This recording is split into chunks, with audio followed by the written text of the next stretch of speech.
அனைவருக்கும் வணக்கம். வாழிய நலம். இன்றைய பதிவு என்ன பார்க்க போறோம் அப்படின்னா, சனி பகவான் தரும் யோகங்கள். சனி பகவான் யாருக்கு எந்தெந்த மாதிரி யோகங்களை கொடுப்பாரு அப்படின்னு பார்த்தோம் அப்படின்னு சொன்னோம்னா, பொதுவாகவே சனி அப்படின்னு சொன்னா அவரு யோகத்தை கொடுப்பாரு, அவரு கஷ்டத்தை கொடுக்கக்கூடியவர் தானே. 7 சனி, சனி திசை எல்லாமே பயத்தை கொடுக்கக்கூடியது தானே அப்படிங்கிற மாதிரியான ஒரு பயம்தான் உள்ளுக்குள்ள ஓடும் சனி வந்துருச்சு அப்படின்னு சொன்னாலே. ஆனா அந்த சனி என்னென்ன ராசிக்கு யோககாரகராக இருக்க போறாங்க, எந்தெந்த லக்னத்துக்கு யோகத்தை தரக்கூடியவராக இருப்பாங்க அப்படின்னு பார்க்க போறோம். சனி பகவானுடைய நட்சத்திரம்னு பார்த்தோம்னா பூசம், அனுஷம், உத்திரட்டாதி இந்த 3 நட்சத்திரங்களும் சனி பகவானுடைய நட்சத்திரங்கள். இதுல இந்த பூசம் அப்படிங்கிறது கடக ராசியிலையும், அனுஷ நட்சத்திரம் அப்படிங்கிறது விருச்சிக ராசியிலையும், அதாவது விருச்சிக ராசிங்கிறது 8ஆம் இடம் பார்த்துக்கோங்க. கடக ராசி அப்படிங்கிறது 4ஆம் இடம், காலபுருஷனின் 4ஆம் இடம். விருச்சிக ராசி அப்படிங்கிறது காலபுருஷனின் 8ஆம் இடம். இன்னொன்னு என்னன்னா உத்திரட்டாதி நட்சத்திரம் அப்படிங்கிறது மீன ராசி 12ஆம் இடத்துல விழுகுது. அப்ப என்னன்னா ஒரு மனிதனுடைய வாழ்க்கையில அவரவர் செய்த கர்மாவிற்கு ஏத்த மாதிரி பலன்களை வாரி வழங்கக்கூடியவர். 5ஆம் பாவத்துல அவர் உட்கார்ந்தாரு அப்படின்னு சொன்னா கண்டிப்பா கர்மா என்னவோ அதுக்கு ஏத்த மாதிரியான தண்டனைகளை வழங்குவார். எதுக்குமே லிபரேஷனே கிடையாது. அனுபவிக்கணும்னு நினைச்சா அதை அனுபவிச்சு தீர்க்க வேண்டிய அளவுக்கு ஒரு மனிதனோட வாழ்க்கையை திருப்பி போடக்கூடியவர். ரொம்ப உச்சத்துல இருந்தவங்கள ஒரு நேரம் சாப்பாட்டுக்கு யாராவது வாங்கி தர மாட்டாங்களாங்கிற அளவுக்கு கதற வைக்கக்கூடிய அமைப்பு அப்படிங்கிறத கொடுக்கக்கூடியவர் சனிதான். அதே மாதிரி ரொம்ப ஒரு ரோட்டோரத்துல இருந்த ஒரு மனிதனை மிகப்பெரிய அளவுல உச்சத்துல கொண்டு போய் பொருளாதார ரீதியா அவருடைய ஸ்டேட்டஸ் ரீதியா உச்சத்துல கொண்டு போய் வைக்கக்கூடிய கிரகமும் சனிதான். அப்படிப்பட்ட சனி யாருக்கு என்ன மாதிரியான பலன்களை கொடுப்பாரு அப்படின்னா, சனினாலே பொதுவாகவே ஸ்லோவான ஒரு பிளானட். ஒரு ராசியில 2.5 வருஷம் இருக்கக்கூடியது. அப்போ இன்னொன்னு என்ன அப்படின்னா, அந்த சனி அப்படிங்கிறது அரச மரத்தை குறிக்கக்கூடியது. அரச மரம் எப்படி வளரும்னா ரொம்ப டைம் எடுத்து தான் வளரும், ஆனா உறுதியா இருக்கும். வேர்கள் ஆணி வேர் அப்படிங்கிறது பெரிய அளவுல இறங்கி விழுதுகள்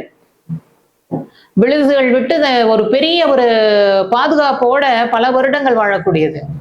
அப்ப இந்த சனி பகவான் திசையில சம்பாதிக்கக்கூடிய சம்பாத்தியம், வாங்கக்கூடிய சொத்துக்கள் எல்லாம் எப்படி இருக்கும் அப்படின்னு சொன்னா பல தலைமுறைக்கு பயன்படக்கூடியதாக இருக்கும். உடனே வித்து போகாது. சனி திசையில சம்பாதிக்கிற சொத்து மேலும் மேலும் சேரும்.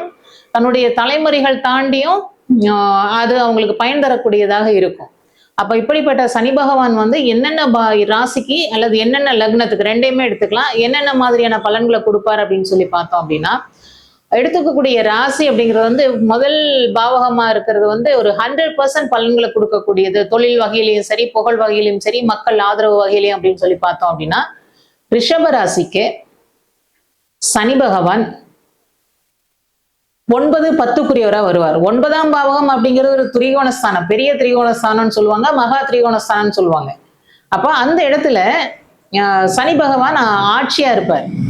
அதே மாதிரி 10ஆம் பாவகம் அப்படிங்கிற இடத்துல சனியினுடைய ஆட்சி வீடு, மகரம் சனி, இது 2மே சனியினுடைய ஆட்சி வீடா இருக்கு. அப்போ 9, 10 அப்படிங்கிறது 9 அப்படிங்கிறது திரிகோணஸ்தானம், 10 அப்படிங்கிறது கேந்திரஸ்தானம். இது கேந்திரஸ்தானங்கள பெரிய கேந்திரஸ்தானம். அப்ப என்னன்னா தர்மத்துடன் கூடிய தொழில், நேர்மையா சம்பாதிக்கக்கூடிய தொழில், விவசாயம் சார்ந்த பொருள்கள்ல ஏற்படக்கூடிய தொழில், அப்படி இது சார்ந்த தொழில்கள்ல 100% பலன்களை ரிஷப லக்னக்காரர்கள், ரிஷப ராசிக்காரங்களுக்கு இந்த சனி பகவான் கொடுப்பார். அப்போ இது கொடுப்பார். சரி, எப்ப கொடுப்பார்னு ஒண்ணு இருக்கு இல்லையா? அப்போ இது யாரா இருக்கு அப்படின்னு பாத்தீங்கன்னா, ராகுவோட நட்சத்திரங்கள் இருக்கு இல்லையா, அதுல திருவாதிரை, சுவாதி, சதயம், இந்த 3 நட்சத்திரங்களுக்கு பிறந்தவங்களுக்கு ஒரு 30 வயசுல இருந்து 49 வருடங்கள் வரைக்கும் சனியினுடைய திசை தான் நடக்கும்.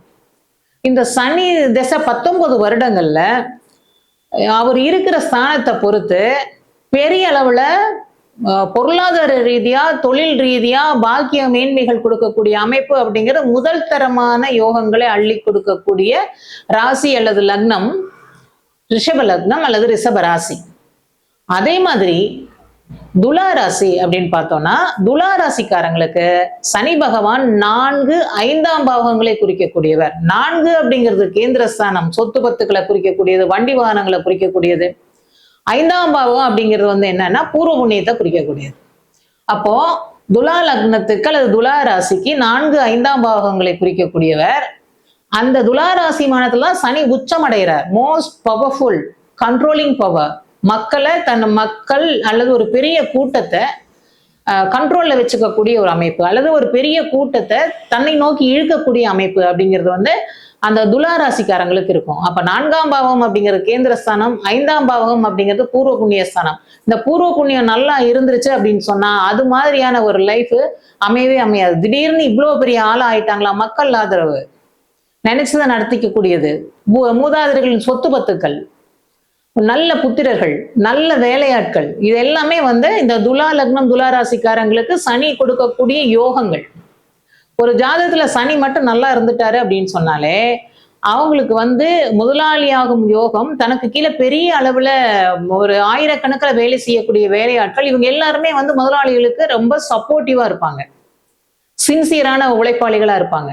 அது வந்து இந்த அமைப்புள்ள ஜாதகருக்கு தான் கிடைக்கும். இன்னொன்னு வந்து பெரிய அளவுல எக்ஸ்டெண்ட் பண்ணிட்டே போகக்கூடிய அமைப்பு. தான் உழைக்காமல்னா அவங்களுடைய தொழில, அதாவது ஆரம்ப காலகட்டங்கள்ல வந்து இந்த பூச நட்சத்திரம், அனுசம், உத்திரட்டாதி நட்சத்திரங்கள் கடுமையான வறுமையை சந்திச்சிருப்பாங்க, கல்வி தடைப்படும், இந்த மாதிரியான அமைப்புகள் எல்லாம் தாண்டி தான் வந்திருப்பாங்க. அந்த உழைப்புக்கு அப்புறம் அப்படின்னு சொல்லி பார்க்கும்போது அவங்களுக்காக பல பேர் உழைக்கிற மாதிரி இருக்கும். அவர் இருந்தாலும் இல்லைனாலும் உழைப்பும் பணமும் வருமானமும் வந்துட்டு இருக்கும் அப்படிங்கிற மாதிரியான அமைப்புகளை இந்த சனி பகவான் தருவார். ரிஷபம் மற்றும் துலா ராசிகளுக்கு அடுத்தபடியா மிதுன ராசி.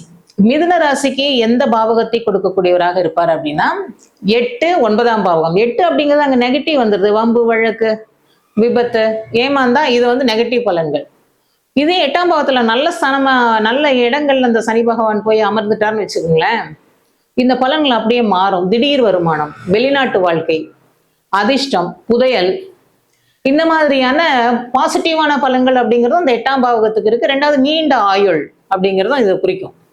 9ஆம் பாவம் அப்படிங்கிறது வந்து தர்மத்துடன் கூடிய தொழில், புகழ் பெறக்கூடிய அமைப்பு, மக்கள் தலைவனாகக்கூடிய அமைப்பு, இந்த மாதிரியான பாக்கிய மேன்மைகளை, தகப்பன் சொத்து, பிள்ளைகளால் மேன்மை, தான் ஒரு லெவல்ல இருந்தாலும் அவங்களோட குழந்தைங்க பெரிய அளவுல சம்பாதிச்சு பெரிய ஆட்களை இவரை நல்லா வச்சுக்கக்கூடிய அமைப்பு அப்படிங்கிறதெல்லாம் வந்து இந்த மிதுன ராசிக்காரங்களுக்கு அல்லது மிதுன லக்னக்காரங்களுக்கு எடுத்துட்டோம்னா சனி பகவான் இந்த பாவங்களை கொடுப்பாரு. அப்ப 8ஆம் பாவங்கிறது ஒரு நெகட்டிவ் தொத்திட்டே இருக்கு.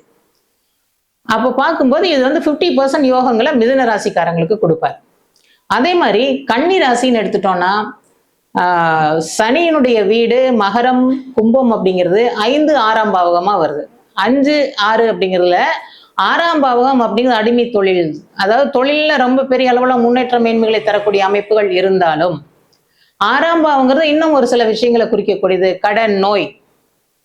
அதே மாதிரி குறைஞ்ச வட்டிக்கு பணம் கிடைக்கும் உங்களுக்கு கன்னிராசிக்காரங்களுக்கு. புதனுடைய வீடு இல்லையா, அவருடைய பேச்சு திறமை, அவருடைய கமிஷன், கான்ட்ராக்ட் ஓரியன்டான விஷயங்கள், கைமாத்தி விடக்கூடிய விஷயங்கள், கலைத்துறை சார்ந்த விஷயங்கள், எழுத்து சார்ந்த விஷயங்கள், படிப்பு சார்ந்த விஷயங்கள்லாம் சம்பாதிக்கும் போது என்னன்னா இவங்களுக்கு மட்டும் ஈஸியா பணம் வட்டிக்கு வாங்கக்கூடிய அமைப்பு அப்படிங்கிறது இருக்கு.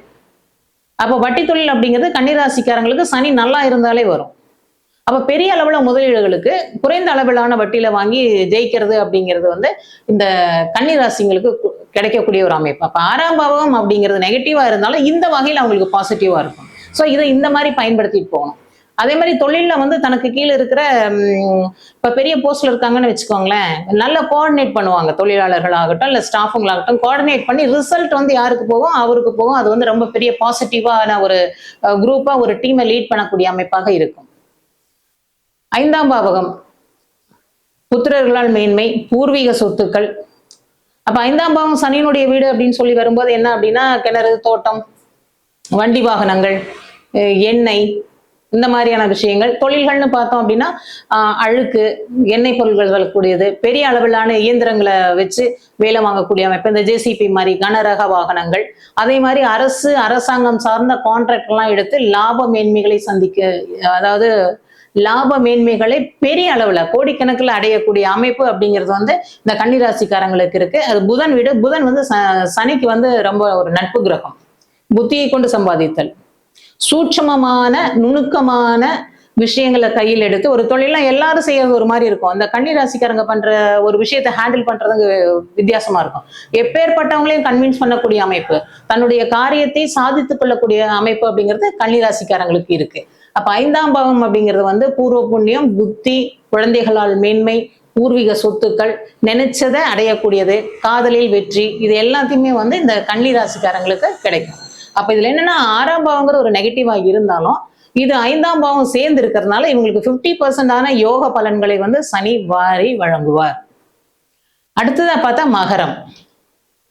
மகர ராசி அப்படிங்கிறது வந்து காலபுருஷனின் 10ஆம் இடம், தொழில் ஸ்தானம்.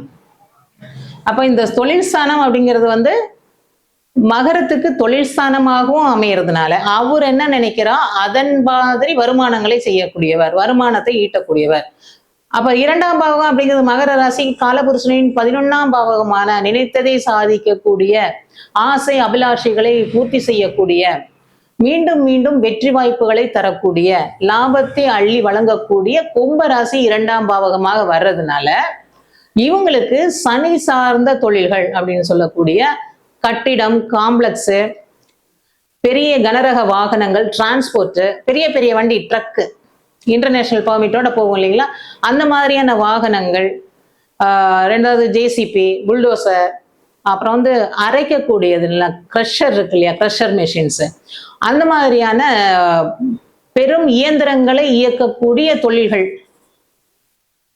இதுல பெரும் லாபத்தை சம்பாதிக்கக்கூடிய பெரும் முதலாளிகள் ஆகக்கூடிய, டெய்லி கேஷ் அண்ட் கேரி, இன்னைக்கு இறங்கணும்னா இன்னைக்கு இவ்வளவு லட்சம் ரூபாய் இல்லாம போகாது அப்படிங்கிற மாதிரியான பெரிய தனத்தை கொடுக்கக்கூடிய அமைப்பு அப்படிங்கிறது வந்து மகர ராசிக்கு இருக்கு. லக்னாதிபதியும் அவரே, அவர் என்ன நினைக்கிறாரோ, இன்னைக்கு இந்த டார்கெட் இன்னைக்கு இவ்வளவு சம்பாதிச்சாங்கன்னு சொன்னா அதை சம்பாதிக்கக்கூடிய அமைப்பு அந்த சனி பகவான் கொடுப்பார்.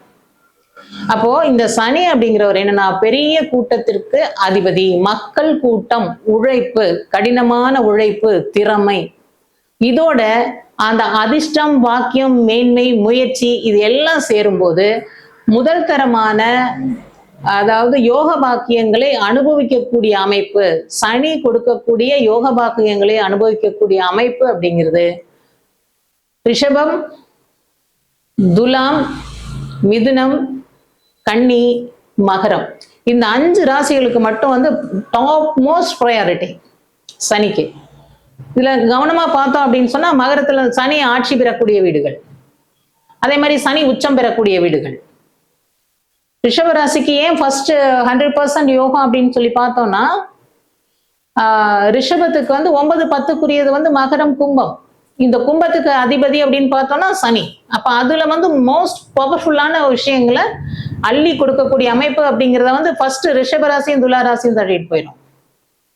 அதே மாதிரி நிறைய வசியத்தன்மைகள் இருக்கக்கூடியது, கலைத்துறைகள்ல ரசிகர்கள் இருக்காங்க இல்லையா, ரசிகர்கள் உருவாகுறாங்க இல்லையா, அதே மாதிரி அரசியல்வாதிகள் உருவாகுறாங்க இல்லையா. அப்ப இவங்கெல்லாம் உருவாக்கக்கூடியவங்க யாரு அப்படின்னு சொல்லி பார்த்தோம்னா சனி பகவான். மக்கள் உழைப்பாளிகள், மக்கள் திரள் அப்படின்னு சொன்னாலே அது சனிதான். சனி இல்லைன்னா ஒண்ணுமே இல்லைங்க. உழைக்கிறதுக்கு ஆளு இருந்தா தானே முதலாளி ஆக முடியும். சோ அந்த மாதிரி அதிர்ஷ்ட வாய்ப்புகளையும் மேன்மைகளையும் தரக்கூடிய ஒரு அமைப்பு அப்படிங்கிறது சனி பகவான் இந்தந்த ராசிகளுக்கு முதல் தரமான யோக பலன்களை வாரி வழங்குவார். இந்த பதிவு உங்களுக்கு பிடிச்சிருந்ததுன்னு சொன்னா ஷேர் பண்ணுங்க, கமெண்ட் பண்ணுங்க, லைக் பண்ணுங்க. மீண்டும் அடுத்த பதிவில் சந்திக்கிறேன். நன்றி, வணக்கம்.